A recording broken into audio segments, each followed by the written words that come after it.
paano po gagawa ng ating Filipiniana sleeve mga idol. At ito po mga pangangailangan natin ng idol, ruler, para yan, straight line. At kailangan din natin ng gunting kung para guntingin natin yung mga pasobra-sobra dyan.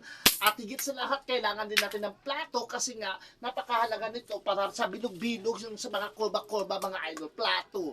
Ito naman ang marker idol, Diyos ko, kailangan talaga natin ng marker idol para doing mga idol. At higit sa lahat, itong tape measurement idol para malaman na po natin kung ano po mga sizes na gusto natin gagawin, kung medium, large, or small ba. At higit sa lahat, ito po ang Manila people mga idol. So, guys, hatiin natin ito na pang-apat. Ayan, nakafold na siya ng pang-apat. Then, ibuklat natin uli. Ayan, ilapag na natin. So, sa sukat, guys, sa dulo, kuha tayo ng 10 inches, guys. 10 inches mula sa dulo. Ayan, guys, mula sa dulo na yan, 10 inches. Okay. Dulo na yun, sa pag-pointed natin kanina, ito na imamark na natin siya, guys, gamit ang ruler. Yan. Marker. Ayan. Extension tayo, guys, para mahaba-haba. Okay. Mula po sa marker na ito, guys, yung first line natin, guys, ito first line. Nakita nyo ba yung first line? First line, nakita nyo to? First line. Ayan, yan ang ating guide.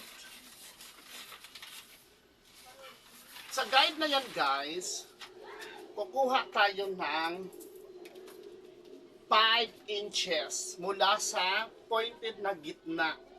5 inches, guys, ha, huwag niyong kalimutan.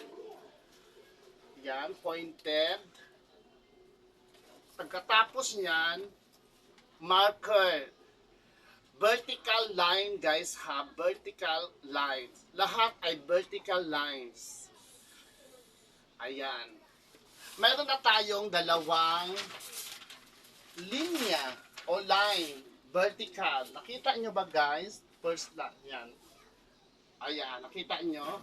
Ayan. Tapos yan, guys, mula po sa second line, guys, mula po yan sa second line natin, mag-marker na naman po tayo, guys, ng at least 10. Depende yun sa inyo, guys, ha, kung gaano kahaba ang laylayan, kung tawagin, laylayan, yung pinakamababa. Okay? O gawin natin 14. Masyadong mahaba. So 10 lang talaga, guys. So marker tayo. Ayan. Then vertical line for the third line. Okay. Yan. Ganyan. Nakita nyo na. Tatlong guhit lang po yan, guys. Tatlong linya, vertical line. Tapos, nito, guys, i-mark natin yung gitna. I-mark natin ang gitna ng horizontal. Gets nyo? Horizontal ang gitna, ha? Yan. Hanggang sa baba. Hanggang sa mag-connect ang 3 line, guys. Ayan. 3 line. Nag-connect. Kita?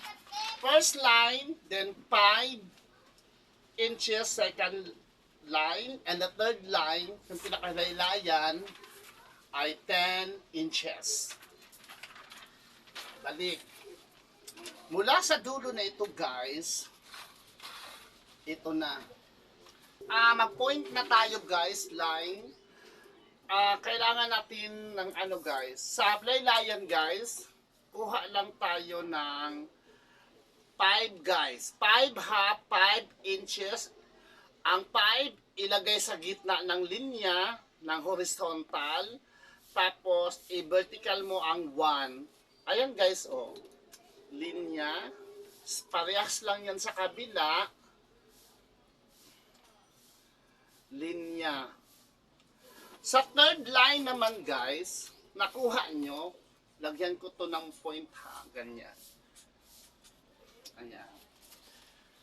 Wait lang guys, pakita ko rin sa inyo. Since ang salaylayan ay 5, sa kabila guys, 6. Ang 6 ilagay sa gitna. Ayan. Ilagay yan sa gitna. Ang 6. So, pakita ko sa inyo guys ha, kung ano nangyayari. Yung X na yan. Ito siya guys. Line. Nakita mo yung kuros-kuros din ha. Nagiging diri sa taas, pababa. Itong line niya dito guys, 5 inches. To the left is 5 inches. And itong sa taas guys, third line, 6 inches. Yan. Vertical, vertical, pointed. So itong dalawang ito, mula sa taas na point na ito, i-connect natin yan silang dalawa. At i-connect din dito ang left and side. Okay? Nag-gets nyo? Ayan. Connect natin yan silang dalawa para magkaroon tayo ng list.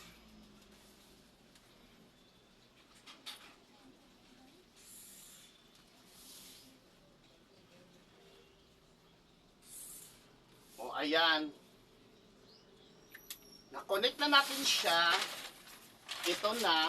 Nag-connect na siya, di ba? So, kailangan na lang natin ang plato. Kailangan natin ang plato. Any size of plato ha, depende rin kung pambata, pang-adult ang gagawin nyo.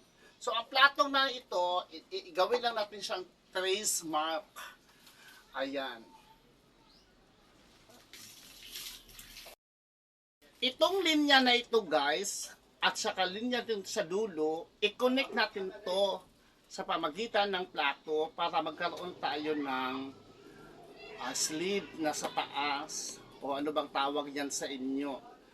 Yan, connect natin yan siya. Ayan, connect din natin yung kabila. Yan.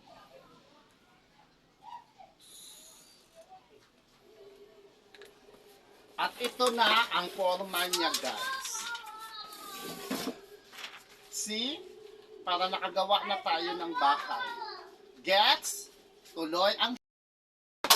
Mula sa circular na ito guys, hatiin natin to guys ng at least standard 5 point. 1, 2, 3, 6 na lang. 4. So, nakakonect tayo ng 4. Gamit tayo ng ruler para hindi na tayo mahirapan. Ayan. Para tracing-tracing na lang ang dramahan. Ayan. Tracing-tracing.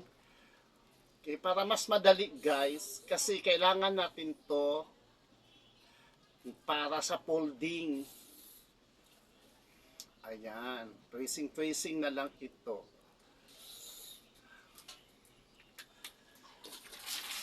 Ayan, yung 3, mayroon na siyang sa taas, sa dulo, marami na siyang guhit, puro vertical. So, ito na. Vertical na ito guys, itong do, i-connect natin yan siya guys, pababa. Puro pababa guys ha. Ayan, pababa. Then, pababa. Ayan. Pababa. Hanggang sa maubos natin yung dot or linya na ganyan guys. Okay? Getsing nyo na ha.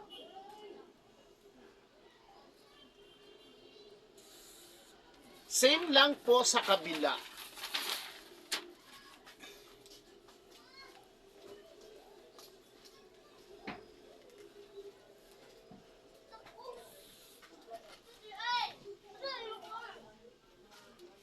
Yan.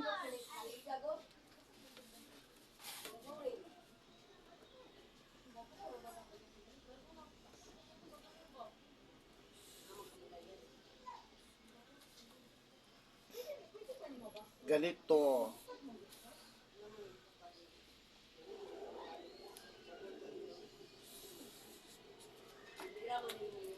Paspasan na lang nato guys ha. Ayan guys, so marami na siyang wings, 'di ba? Yung guhit-guhit na pa down yung wings. Ayan, okay? Yan, yan, putol na siya. Tapos, yan, fold natin guys. Ayan, fold natin yan siya ng pa-slant guys. Tapos, i-cut natin yan siya guys. Cut, ang pag-cut niya guys, dito. Mula dito, meron kang, ayan, slit. Kasi sobra siyang mahaba.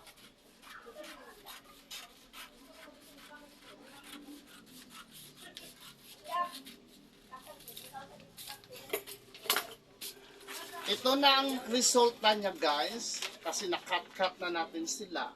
So, depende yun kung gusto nyong i-ganon, i-diretso na lang. Para sa akin, tama na to. Basta ang importante ito. Ito guys, ipo-fold na natin ito. Fold. Fold natin guys ha, yung sa first line, ipo-fold natin yung sa dulo. Ayan, fold. Fold natin yan siya. Ayan. Na-fold. Then, ilapag sa lamesa kasi yon ang ating guide. Yung gipag-guhit-guhit natin kanina, ito na yon. Ayan ang purpose niya guys. Yan. Yan. Be sure lang talaga, pag marker mo dito, yung pantay na pantay talaga, sundan nyo lang ang linya. Tapos, ayan.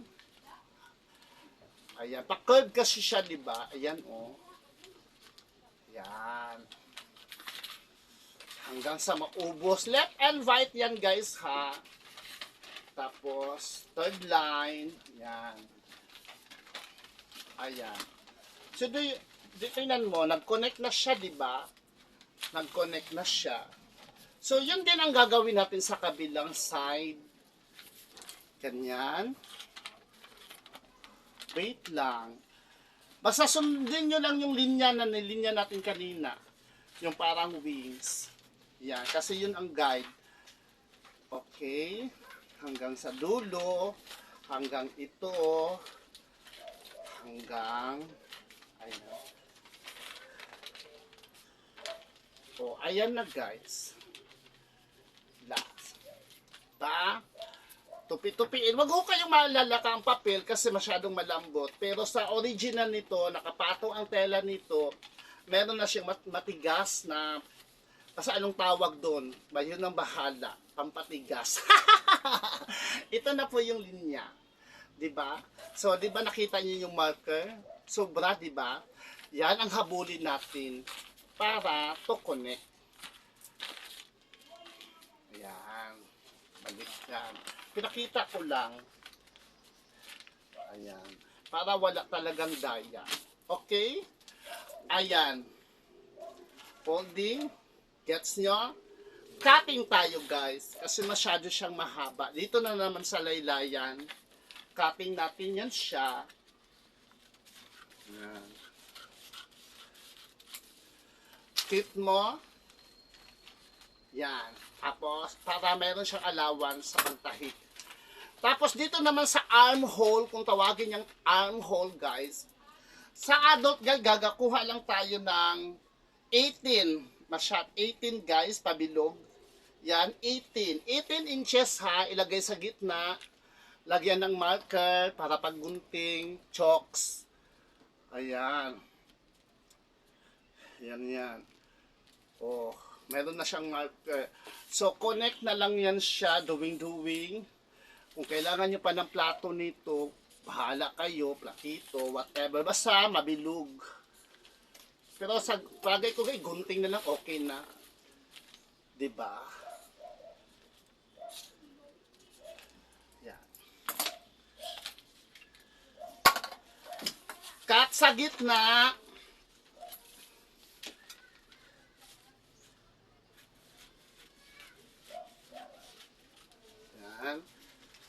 Cut sa ano ha, yung dito ha, ang mag-cut dito lang ha sa ibabaw ha, hindi wag niyo gupitin yung sa baba.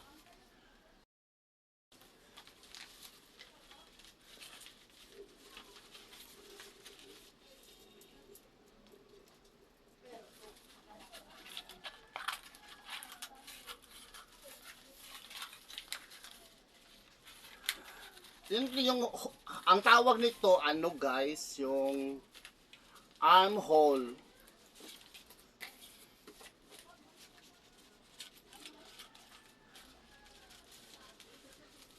Okay, natapos ng pagkakat, connect na siyang dalawa. Ito, finished product guys. Gets nyo? Yan. May ito, connect yan siya. Yan, pwede na Philippine yan na, diba? Tapos buklatin. Ayan, kasi ganyan yan. Oh, dito yung ang pasadahan sa gilid. Yan. Yan, gusto nyo, ayan.